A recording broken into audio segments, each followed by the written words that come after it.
In our last episode, we at last saw Wild finally seeing off his rival, Christopher Hitchin, and in this episode, we'll watch his rise in his unofficial role as Thief-Taker General.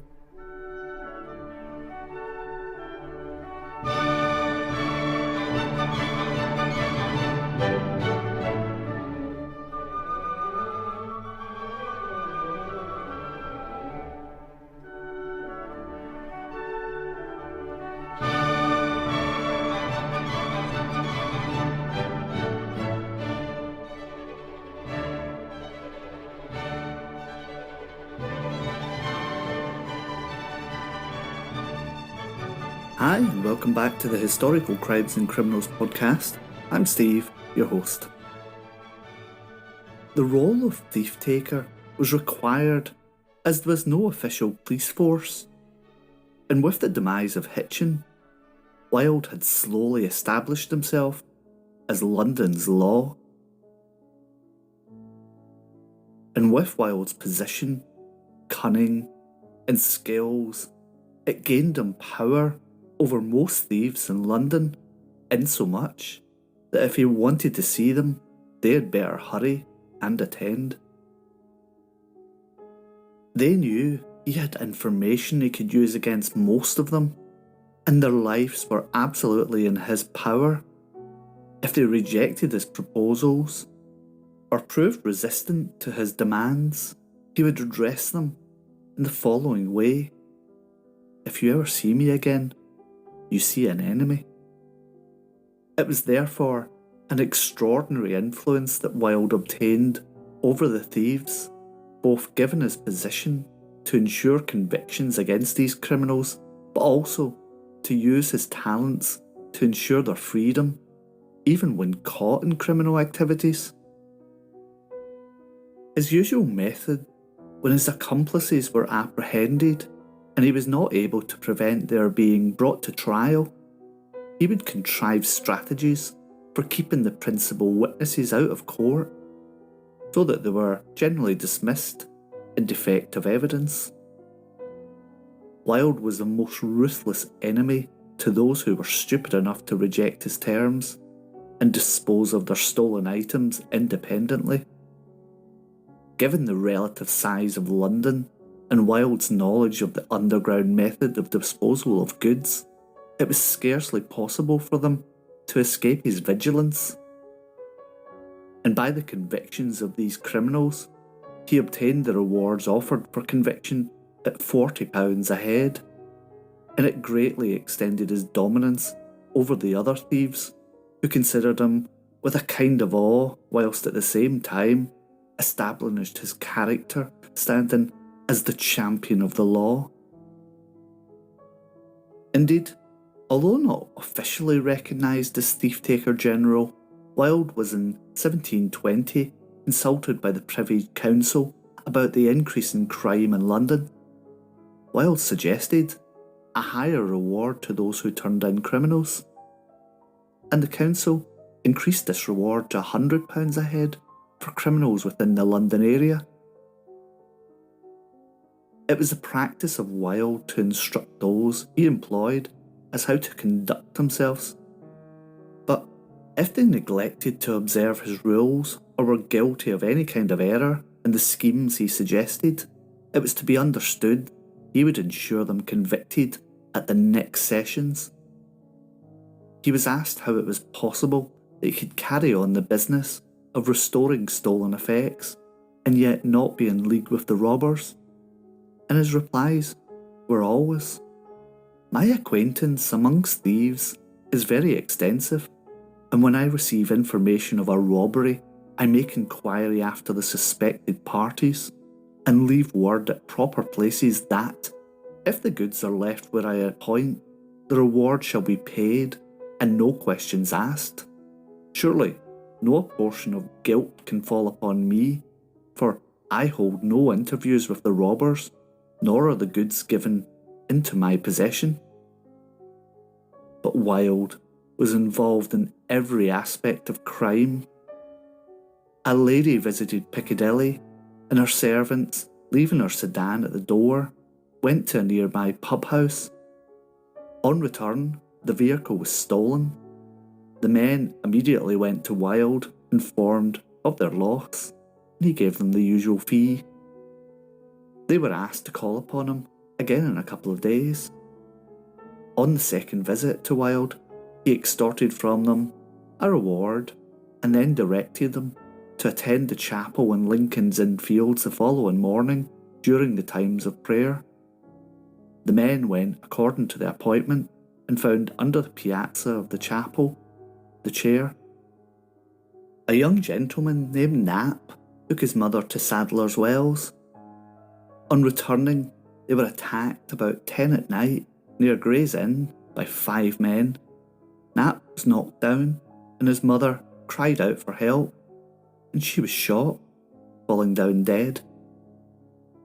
A reward was offered, and Wild was seen to be diligent in his attempts to capture the murderers. From a description given, Wild immediately judged the gang of 5 to be composed of William White, Thomas Thurland, John Chapman, Timothy Dunn, and Isaac Cragg. And on the evening of Sunday, April the 8th, Wild received intelligence that some of the men were drinking with their prostitutes at a house kept by John Weatherly.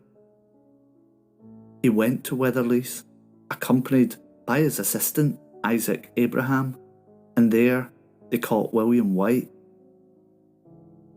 White then gave information to Wild that Thomas Thurland was at the Bell Inn, Smithfield, in the company of a woman. Wild, accompanied by his assistants, went to the inn, and he saw Thomas Thurland.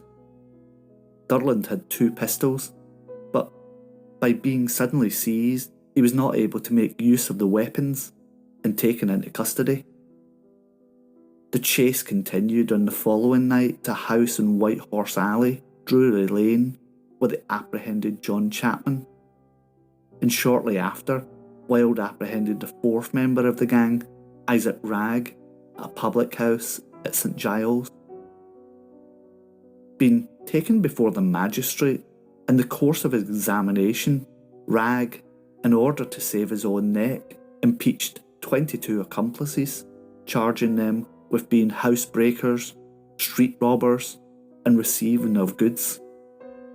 White, Thurland, and Chapman were arraigned at the Sessions House at the Old Bailey on an indictment for assaulting John Knapp and taking from him a hat and a wig. They were also indicted for the murder of Mary Knapp, widow. White, by discharging a pistol loaded with powder and bullets, and thereby giving her a wound of which she immediately died. The 3 offenders were executed at Tyburn on the 8th of June. The hunt continued for the last member, Timothy Dunn, who escaped the hands of justice by moving to new lodgings, and he kept a low profile. Wild, however, didn't worry, as he knew Dunn must either die through want or by returning to his criminal ways, and so confident was he of success, he made a wager of 10 guineas, with he would have them in custody before the next court sessions. And Dunn's solitude became intolerable to him, and he sent his wife to make inquiries of Wild in order to discover whether he was still in danger of being apprehended. Wild used this meeting for one of his people to follow her home. She took a riverboat at Blackfriars and landed at the Falcon, but suspecting a man was employed to follow her, she again took the water and crossed to Whitefriars. And observing that she was still being followed, she ordered the boatman to proceed to Lambeth, and having landed there, and it being nearly dark, imagined she had escaped to observation of Wild's man, and therefore walked immediately home. The man, however, had tracked her all the way to Maid Lane, near Bankside, Southwark, and watched her enter a house. He marked the wall with chalk, and then returned to Wild. And Wild accompanied Abraham and 2 deputies and went the following morning to the house where they saw the woman had been seen to enter.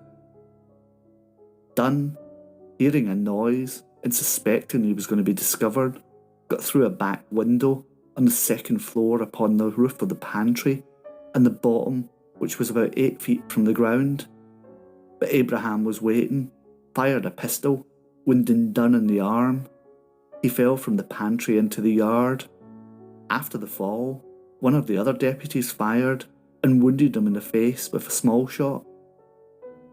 Dunn was secured and carried to Newgate and was tried at the ensuing sessions. Wild won his bet, and Dunn was soon after executed at Tyburn. And Wild's reputation was boosted by news of the victory for justice, bringing down a criminal gang. And after his relationship with Mary Milliner, Wild had various other relationships, some which ran parallel. One of these was Betty Mann, who upon discovering his criminal ways, converted to Catholicism, but died in 1718. Wild was devoted to her memory and made it known he wished to be buried at her side. Other women were Sarah Parran, Judith Nunn, whom he had another daughter. He then set his attention on a noted beauty, Mary Brown. The only problem was she was already married to a robber called Sculdine, who upon learning of this threatened Wild. But Wild did what Wild did best and had Skull arrested and subsequently hanged. He then took up with Mary. True romance indeed. In the year 1718, an act had been passed deeming every person guilty of a capital offence who should accept a reward in consequence of restoring stolen effects without prosecuting the thief. It was the general opinion that this law would effectively suppress the practices of Wild, but this only led him again to change tack. He now declined the custom of receiving a crown from the person who applied to him, but upon the second or third time of calling, informed them that all he had been able to learn respecting their business was that if a sum of money was left at an appointed place, their property would be restored the same day. And sometimes, as the person robbed was returning from Wild's house, he was accosted in the street by a man who delivered the stolen effects, at the same time producing a note expressing the sum that was to be paid for them. Thus, it couldn't be proved that Wild either saw the thief, received the goods, or accepted a reward. And in that, he had only acted honourably in the recovery of their missing goods. When he was asked what would satisfy him for his trouble, he told the person who had recovered their property that he had done what he had done merely from a principle of doing good. And therefore, he made no claim, but if he accepted a present, he should not consider it as due, but as an instance of generosity to which he would accept accordingly. Wild's business increased, and he opened an office in Newenters Lane, to the management of which he appointed his assistant, Abraham. He proved a remarkable hard-working and faithful servant to Wild, who entrusted him with all matters. Wild then had a short illness, so that he went to the country for a short time, and he'd hired a house in Dulwich, leaving his business under the direction of Abraham.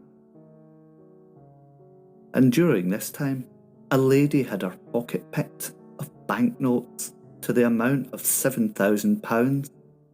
She went to Abraham, who in a few days apprehended 3 pickpockets. Upon their delivering all up the notes, Abraham let them go.